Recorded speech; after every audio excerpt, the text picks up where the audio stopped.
amazing that you see our students right now on college campus cheering on Hamas. These are not organic student protests. They're 40, 50, 60 years old, and they're out there on campus leading the chants, and they're giving direction to these students. Death to America! It's a privilege to come to this country. If you're supporting terror groups, you should be deported. And if you don't like it here, then leave. You cannot unknow what you have learned here tonight.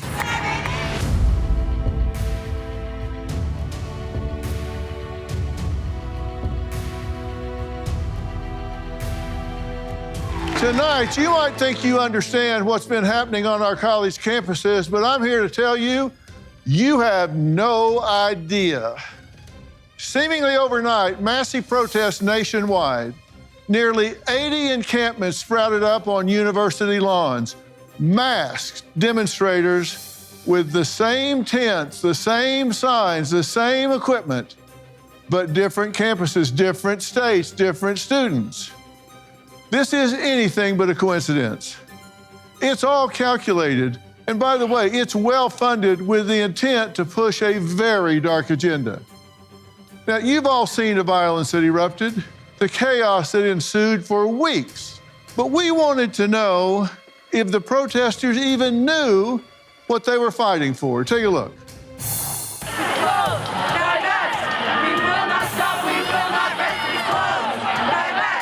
Even if you don't believe that violence is a direct way to cause change, we are constantly being met with violence. They're gonna make us take stupid classes like Economics 101. We experience violence when we're forced to work, when we're sick.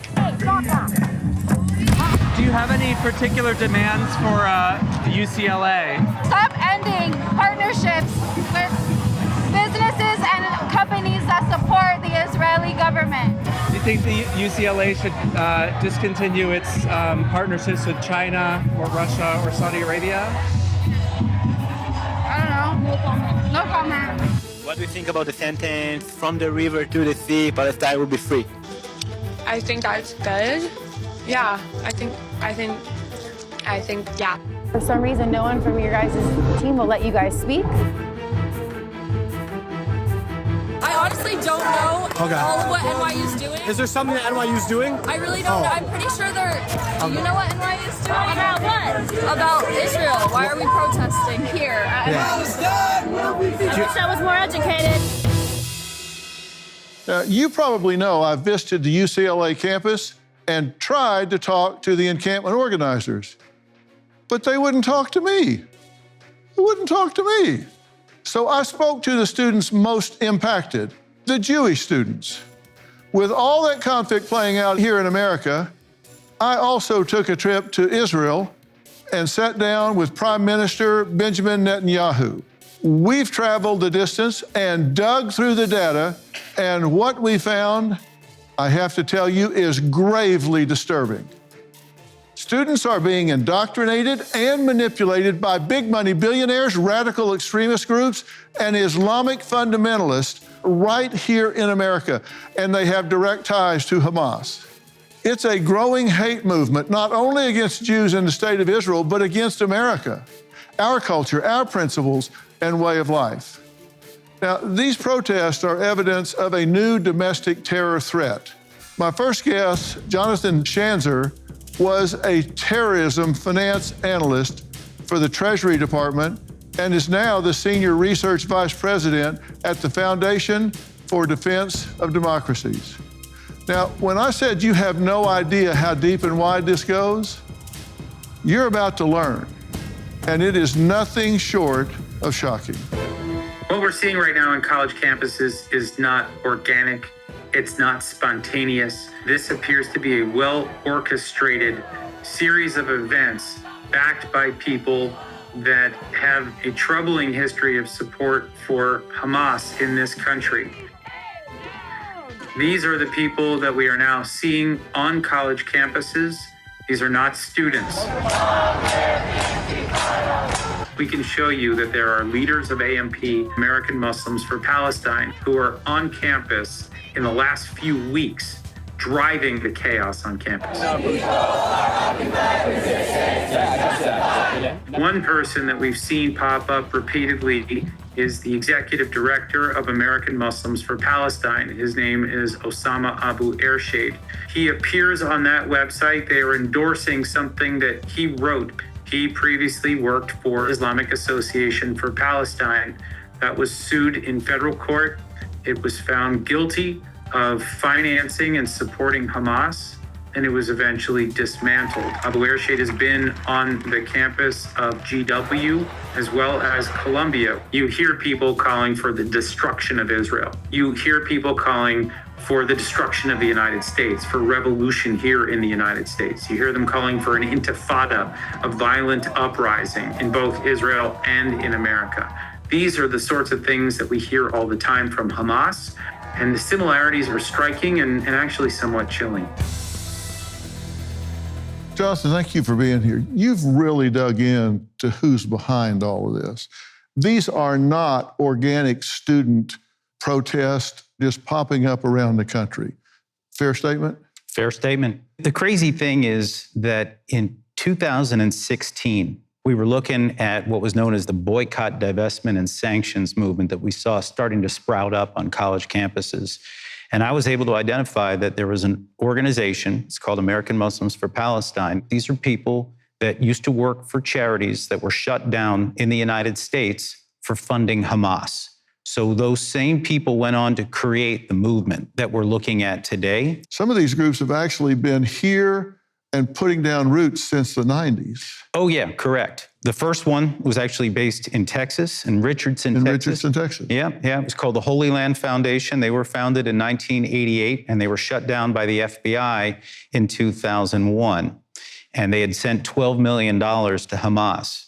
And then as soon as they were shut down, another organization was created in Toledo, Ohio, and that was called Kind Hearts. These people were investigated, arrested, indicted, and taken to trial in federal court. Correct. Some of these players, they're currently doing time 65 years. What was the actual charge? It sounds like treason. It was terror finance. Now, my boys played basketball in Richardson. I mean, this is just a regular suburban community here in Dallas-Fort Worth. And right in the middle of it is a terror financing organization. Correct. And I think it took a lot of people by surprise. So that means we have these people in the United States on our soil here putting out this kind of hate message rhetoric, financing these terror groups. And part of the financing is they go around to colleges and stir the pot, get this going. How do they do that? Correct. There are a handful of people that are associated with these previous networks. They were junior people back then. Today, they're 40, 50, 60 years old, and they're out there on campus, and they're holding the mic, and they're leading the chants, and they're giving direction to these students. And we can spot them now at GW, at Penn, San Diego State University, Berkeley, Wisconsin. And these are not students. These people have no business being on campus. And how'd they get in the country? Oh, these are naturalized U.S. citizens. Great. Yeah. These people are coming in chanting death to America and death to Israel and death to Jews. Now, coming up, who is funding all of these college protests? Because you know the term famous during Watergate, if you're old enough to remember that, follow the money? Well, we're going to reveal a vast network with ties to Hamas. When I think about the USA, it should burn. Death to America. I'm not for peace, I'm for violence.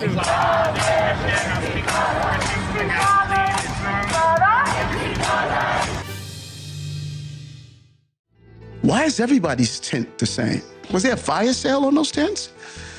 There's some organizing going on. Well, it's obvious that someone is funding them. They were well prepared. These protests began on October 8th. It's very difficult to believe that the students could have produced all of the signs and the flags and all the things that they had the day after Hamas brutally attacked Israelis.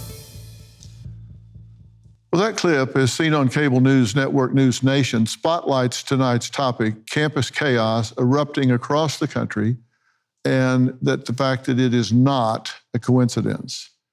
Now, Jonathan is a former Treasury Department terror finance analyst. and he now heads research at the Foundation for Defense of Democracies. Now, I don't want to blow terms by people assuming they know what they mean. We say intifada. What does that mean? It's an armed uprising. We've seen two of them in Israel, one in 1988 and then another one in 2000. Very bloody affairs. And their objective is? To overthrow and bring down the state of Israel. They talk about worldwide intifada. What is their goal? They're talking about revolution. They're talking about upending the American-led world order. When they're calling it on the streets of the United States and they're calling for it on the streets of New York, yeah, I think that's the implication. Yeah. Now, I've had guests on that say they're pro-Palestinian. They've never been, but they talk about what Hamas did on October 7th as resistance. They talk about Israel as colonialist. They just kind of overlook what they did. And I've said that I think these colleges are not teaching critical thinking to these students so they can step back and say, no, wait a minute, does this even make common sense here? I've seen these banners, gay for Gaza, and I thought, you wouldn't get 10 feet across the border before they gathered them up and threw them off a building. Correct. I mean, I don't think people realize that Hamas is really, kind of like the Taliban in Afghanistan. The rules that they have instilled inside Gaza are draconian Islamist laws where gays can be beaten and hanged. Either you follow Hamas rule or you pay a price. And I think that's lost on our students right now who are out there, I think purportedly in the name of a liberal cause. And I think they're deeply misguided. I think they have been indoctrinated, and it's quite scary to see. One of the things that really hit home to me when I was in Israel, talking to victims in these various kibbutz, which are these communal living areas, is I talked to the members there that were saying they were in their safe rooms holding the door shut while the Hamas terrorists were on the other side of the door firing bullets through the door. And one of the mothers was in there with her children and husband so long that one of the babies was getting so dehydrated and crying that they had to pee into a sippy cup and tell the baby it was a different kind of juice. So the baby could drink it. The baby took a few sips and said, I think I want a different kind of juice. I'll bet. So let's talk about follow the money. And this is a graphic we put together. And what we've got is big donors. George Soros, Rockefeller Brothers Fund, and others. And then this goes down to the Tides Network and Westpac. And these are promoters of radical left causes. Well, Tides, people talk about this as a dark money channel, and it appears to be a way of circumventing direct investment into some of these radical organizations. So it's a way of pooling some of those funds and then supporting some of the causes that are further down in this graphic that you've just put up. And let me say, people on both ends of the continuum, left, right, politically, culturally, fund groups. They do. And I'm not saying these are the only people that do it, but they're not just supporting charities or causes, they're supporting anti-American, death to America, death to Jews. Well, when you look at the money flows over the last number of years, it's conceivable. You want to try to give them the benefit of the doubt. They probably thought they were only supporting anti-Israel boycotters, divestment, the whole movement lower down on the food chain. And I think right now, some of them may be regretting their decision to put money through those channels. But others may have known exactly what they were doing and invested in the kind of chaos that we're seeing on campus right now. So we have AMP. We have Students for Justice in Palestine, Jewish Voice for Peace. They have these wonderful, uplifting names. And then this goes down to students that Hamas actually refers to as useful idiots. And they are, because I think most of these students have no idea what Hamas is. But even before October 7th, this is an organization that has blood on its hands for decades. And it's amazing that you see our students right now on college campus cheering on Hamas. We're living in the upside down here. I talked to some of these pro-Palestinian students from University of Michigan, and I asked, so river to the sea, this chant. And when I sat with Prime Minister Benjamin Netanyahu, I said, what do you say to these student organizations that are chanting this, and they say, oh, well, that's just a goal of wanting to overcome the apartheid state. It's not wiping anybody out. And he said, that's absolutely ridiculous. It's ludicrous. I was up in a helicopter on 2 different days over Jerusalem, and you can see the river, and you can see the sea.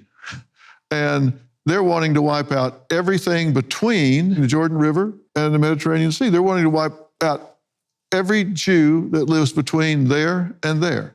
Kill them all. Yeah, it's annihilationist rhetoric, talking about wiping out a country of 10 million people. And by the way, when you talk about apartheid, it's the exact wrong word to use. But Israel, this is a country that integrates its Arab and Muslim citizens. They can be Supreme Court justices and doctors and parliamentarians. So the way that they view Israel is deeply sick and twisted. And by the way they look at America now, I think reflects the same. Well, you're right. The balcony I was sitting on with the prime minister, we're looking down on East Jerusalem, where Arabs and Jews are living together, and they say apartheid. All right, coming up, a man who says America should revoke the visas of foreign students who endorse terrorism. Well, there's a novel thought. Yeah, you would think that would be pretty commonsensical, but no. We're going to add him to this conversation next. I want to add to our discussion Arizona Republican congressional candidate Dr. Zuhdi Jasser. He's also the founder of the American Islamic Forum for Democracy and says America's sickness requires a dose of religious reform and collective patriotism. I'm a Republican running for Congress in Arizona's 4th district and the son of Syrian immigrants who not only came to America legally, but raised me to love this country. As a doctor in primary care, I treat diseases, not just symptoms. And these demonstrations, as they're called, encampments, and the radical language coming from these radicalized students are a symptom of a much deeper condition that we need to treat, which is radical Islam is an ideology that's incompatible with Western liberal democracy. And this is why I'm working on Islamic reform. So I would say that what we need to do, and I would remind every American that don't just look at the surface. Deeper within is a cancer. And the cancer is a university system that not just is woke, which is also a symptom, but has been funded by foreign nations that want to destroy us. Many Americans are finally waking up to the threat, wondering how it is that students who can't identify Palestine or Gaza or Israel on a map all of a sudden seem to care about what's happening there. Our country is at stake. Let me ask you this just right off the bat. Why you reckon they're not out there putting up an encampment about all the death in the Congo, about North Korea starving the entire population, about what's happening in Syria? Why this one? I think that question ultimately, Dr. Phil, exposes the hypocrisy and the moral vacancy of their entire movement. By not condemning Hamas, they actually argue that Muslims have no moral agency. And if they really wanted freedom, they would chant death to Hamas. They want to demonize the West. There's this red-green axis across the world. And this is the synergy of the Iran theocratic movement, Iranians and Muslim Brotherhood, with the China, Russia, Venezuelas of the world, who in the UN have worked together for generations. The Islamic part of that red-green axis has been basically radicalizing our community through the Al Jazeeras, through the medias of their world, and in the United States. So that's how American citizens are radicalized. Sadly, they're not watching our media. They're watching Al Jazeera, Press TV in Iran, and Syrian television.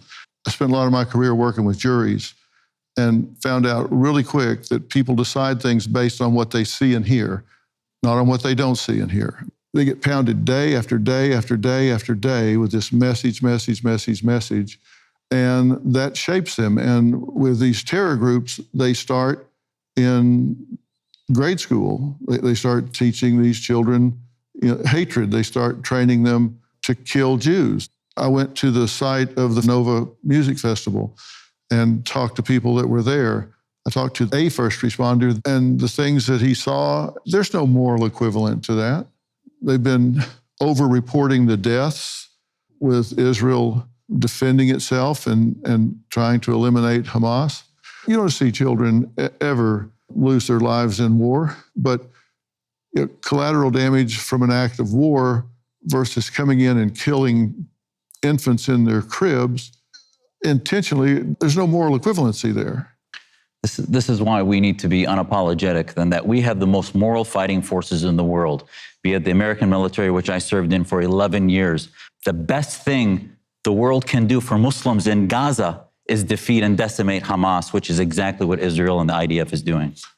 Yeah, in talking to the Prime Minister, he is undeterred. There's no question he is going to eliminate Hamas. Well, he's not going to stop until he does. What do you mean when you say that some of these insurgents should self-deport? It's a privilege to come to this country. If you're here, it's a privilege. If you're supporting terror groups, you should be deported. And if you don't like it here, then self-deport and leave. We should make the climate such that it is uncomfortable to stay here. Coming up, a journalist is going to join us who says Antifa's tactics are the same ones employed by pro-Palestinian groups. You'll explain what he means by that next. Just a thought experiment here. Just imagine that there was a group of students engaging in violence, engaging in intimidation, destruction of property, and chanting white nationalist slogans, being organized by people formerly associated with David Duke. Do you think for a minute that these campus groups would be allowed to function the next day? The answer is so clearly no, and yet for some reason, our universities, our state governments, and our federal government seem to be willing to allow this insanity to continue on American college campuses. The level of organization that we're seeing in both of these campuses here. Let them go! Let them go! Police! You're under arrest! We are being peaceful! You are being violent! Leaflets on how to protest, leaflets on how to commit civil disobedience, leaflets on what to do when you get arrested. I took a picture of this. Lessons on taking over a school. Can you believe that? At NYU. Tell me that somebody's not radicalizing our students.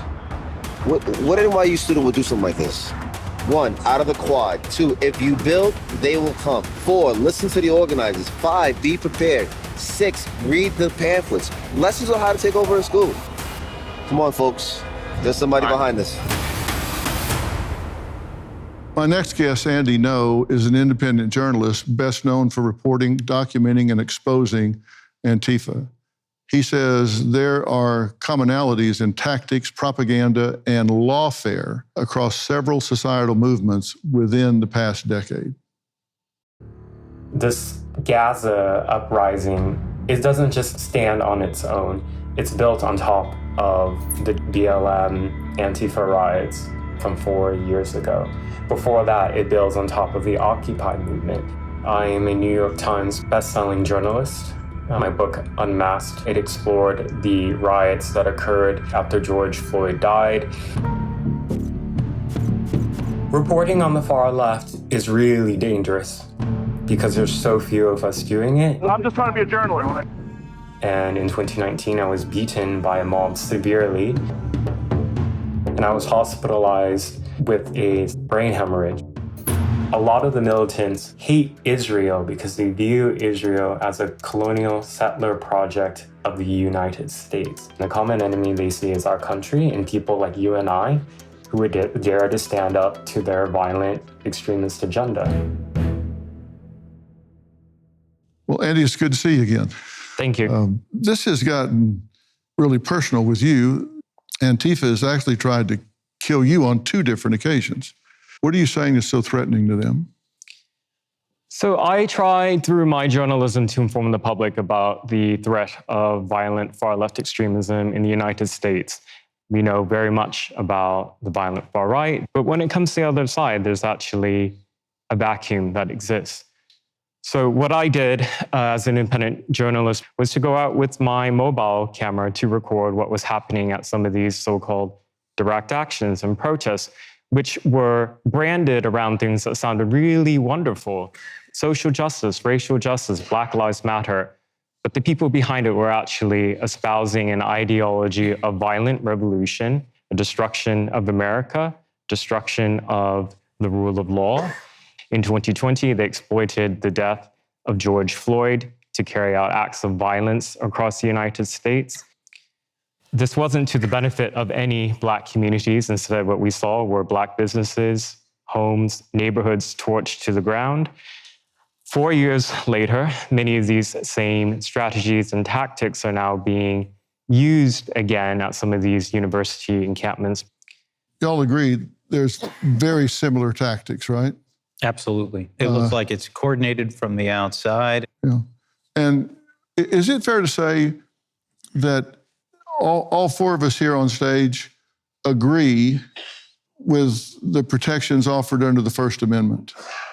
Yes. People have the right to say what they want to say, so long as it's within the bounds of the First Amendment. You can't incite others to violence. You can't lie. And these groups on campus that are being agitated and led by outsiders are doing exactly that. I was on the UCLA campus when they took down that encampment and interviewed Jewish students getting encircled on campus by these pro-Palestinian students. They would link arms and make circles around. They'd block them where they couldn't go to their classes. They were shoving them, pushing them, assaulting them, tearing their books away from them, and putting up all these banners, death to Jews, drawing stars of David on the ground, stomp here to kill a Jew, just all of these things that are intimidation.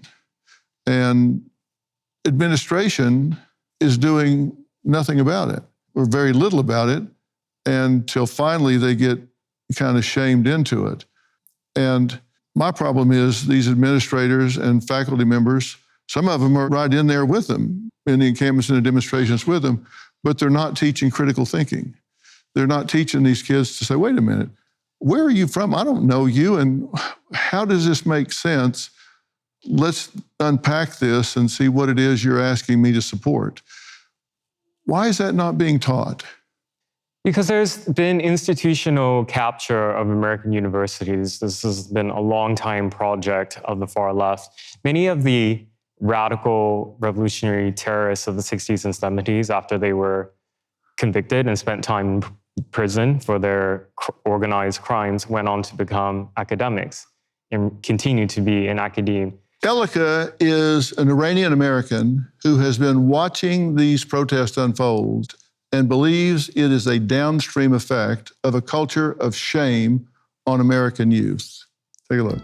Nobody is more gaslit, silenced, and abused than Middle Eastern people sharing the truth that we know, in our bones, about religious extremism, radicalism, fundamentalism. When we were screaming that they were killing Iranian women for not wearing a hijab, where were you? When they were lynching Iranian men from cranes for protesting, where were you?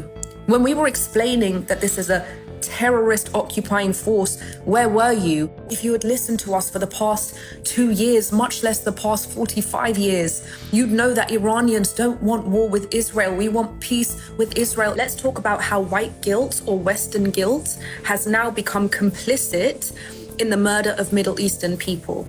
The pro-Palestine movement does attract many anti-Semites, neo-Nazis, Hamas supporters. It allows them to wear the mask of being social justice advocates when in reality they don't care about social justice. Well, Elika, thank you for being here. Is there reason to be concerned? Yes. It's very interesting to now have this moment to kind of express what has been ignored from the Iranian community for the past 45 years, because what we have been screaming is that they are infiltrating us here. We proved they were infiltrating the White House, the Pentagon, Washington, and it spread out as a network into academia, which was heavily, heavily funded by jihadist groups, and we all should be terrified. Well, I've written a book called We've Got Issues. You do.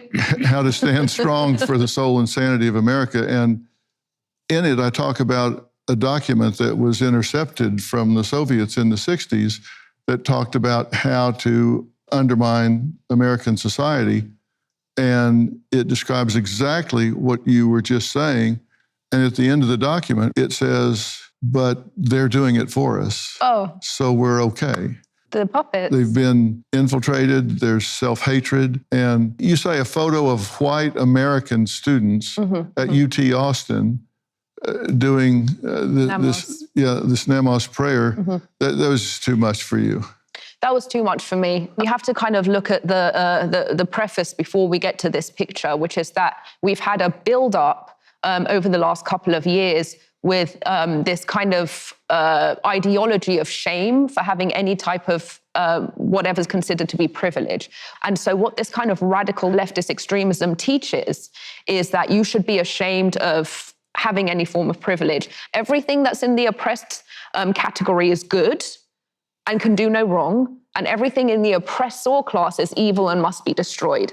We're witnessing people seeking to adopt the identity of oppression by appropriating Middle Eastern dress. And the very, very, very important point about why this is so dangerous is because native Muslims in these countries understand the line between their practice and extremism. They know how to draw those lines. But when you're appropriating this from afar, you're taking it wholesale. You're saying nothing about any of this can be wrong. And that's the ultimate form of bigotry, right? Which is why, Dr. Phil, they live in identity politics, because the real diversity, the 80% of America that's in the middle, believes in ideological diversity, not skin-deep diversity, which is ethnic, tribal politics. So if they're looting stores, burning down neighborhoods, all they have to do is throw the oppressed card up on the table, and that becomes okay. Yeah, but I will add to that. I think there is a different element of the protest that we're seeing now. I think what cannot be ignored is that there is an internal influence in these movements. And as you said, everyone who tries to speak on this is completely gaslit. You're making it up. It's 100% peaceful protest. You cannot tell us, as we've seen the destruction of this in our own countries, that this isn't happening. We know it's happening. And you would not tell any other group in this country that was witnessing an existential threat to their lives, any form of terrorism within this country, oh, it's okay, it's just a few hundred people that are celebrating, Nazis, KKK. No, absolutely you wouldn't do that. So what gives you the right to tell us that we should shut up when it's an existential threat to us in the Middle East, to Muslims, Jews, Christians? Well, I agree. I've talked to so many of, particularly some Jewish young women who say they have gone with their friends during Me Too and different things like that. And then when it came around, time for them to be supported, they couldn't find those people with both hands because it had happened to a Jew. You have this, what I call tyranny of the fringe, on both ends of the continuum that are the loudest and the most shrill that are controlling the narrative. And the 70% of America in the middle need to speak up. Oh, absolutely. They need to speak up. Absolutely. And we're headed towards a tipping point. The military academies are not immune. Our families are not immune. School systems, educational systems, obviously. Government is not immune. To fight that, we have to recreate a movement of the soul of America, as your book says, of the soul of America, what our values are, to save the West. The West is at stake. I think the biggest mistake we could make is this is a war going on halfway around the world, got nothing to do with us. It has everything to do with every one of us. And we need to figure that out before it is painfully brought into focus. Thanks so much to all my guests tonight. My final thoughts when we come back. Well, tonight we've not been talking about normal campus protests, but instead how college campuses have been hijacked as terrorist propaganda venues with students Hamas refer to as useful idiots, many recruited by thinly disguised affiliate organizations, paid non-student organizers with a decidedly anti-Israeli, anti-American, and anti-Semitic agenda set on destroying America, Israel, and all Western democracies in their quest for authoritarian power have become deeply embedded on so many college campuses. Bottom line, they are the enemy, and they are here inside our borders on American soil. We have all watched college students over the years protesting against this and that, just different things. Some causes seemingly more worthy than others. This time, it is different. The purpose now is from the outside to create chaos, radicalize young Americans in favor of our sworn enemies, and to destroy this country. I give students some benefit of the doubt because I at least hope they know not what they do. Perhaps after watching this show, they will at least consider they are consorting with the enemy. As for the rest of us, maybe we haven't sounded the alarm because we just did not know that terrorist organizations were selling these students and faculty a bill of goods, such as the murderous attacks of 10/7 were simply justifiable resistance, or, believe it or not, that it didn't happen at all. The agitators count on the fact that young people aren't motivated to do the factual research, to dig in and discover.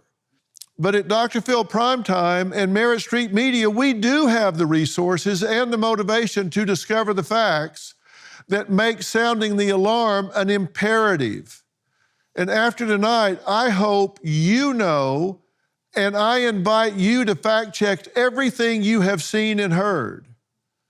Some of these organizers have been identified, tried, and convicted of providing support to Hamas and other enemies, serving sentences up to 65 years in prison.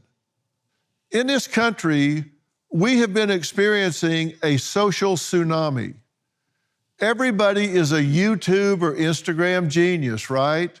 The phone knows everything. And they have been pontificating, now protesting about how to run the world while sipping their latte at Starbucks. The internet breathes life into almost any issue. By the 2016 election, the tsunami was picking up speed. Everybody hated somebody, and almost everybody was fed up with something. Reasonable people can disagree about such things, and open debate is the oxygen a free society breathes. But the right to advocate your competing position does not license you to violate the rights of others, to destroy property, to block entrances to school buildings, especially in some distorted support of atrocities that occurred on October 7th in Israel. Freedom of speech does not include resorting to supporting terrorists who committed the unthinkable atrocities on that day. And as we speak, continue to do so to the hostages they so savagely drug from their homes and the safety of their homeland, all while chanting death to America. When that is done, any right to be considered or dealt with as reasonable is forfeited, and it doesn't depend on context.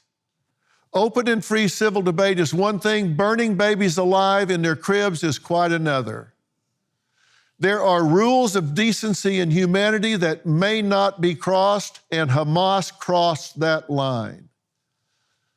Those who support them, including the college protests, cannot expect to successfully hide behind the First Amendment. If I, by following the money, have helped you see the difference between free and open debate and what we now are seeing on college campuses, I feel I have done at least part of my job as an American. People have the right to fund causes we disagree with, even abhor.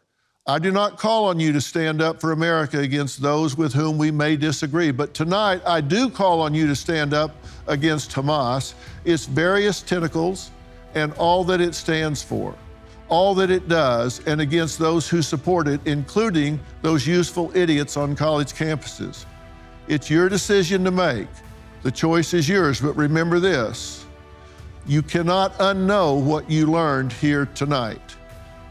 You must now decide who you stand behind and who you will stand up against. I call on you tonight to make the right choice in that regard, and make no mistake, not choosing is a choice. Thanks for watching. We'll see you tomorrow night.